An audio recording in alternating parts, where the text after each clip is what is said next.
দিয়ে শুরু করো, 4 ঘন্টা দিয়ে শুরু করো, তারপরে 10 মিনিট বাড়াও, তারপরে আরো 15 মিনিট বাড়াও, পরের দিন 2 ঘন্টা 15 মিনিট, পরের দিন 2 ঘন্টা 30 মিনিট, পরের দিন 2 ঘন্টা 50 মিনিট। এইভাবে ধাপে ধাপে ধাপে ধাপে তুমি নিজেকে 15 ঘন্টা 14 ঘন্টা লেভেলে নাও। 14 ঘন্টা 15 ঘন্টা লাগে না, 12 ঘন্টা বা 10 ঘন্টা পর্যন্ত গেলেই না।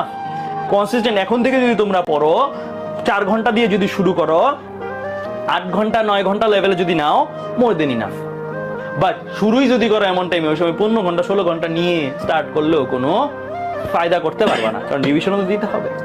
তো আলটিমেটলি এখন যদি না শুরু করো, ব্রেন স্লো এখন তোমাদের, কারণ অনেকদিন ধরো পড়ো না বা অত হাই লেভেলে, যেই টাইমে এসএসসি সময় যে ব্রেনটা ছিল তোমার মাথাটা পাকাপোক্ত, এখন কিন্তু একটু হলেও বিরতির কারণে একটু হলেও কিন্তু স্লো, বা একটু হলেও পড়া ক্যাপচার করতে কিন্তু টাইম লাগবে বেশি।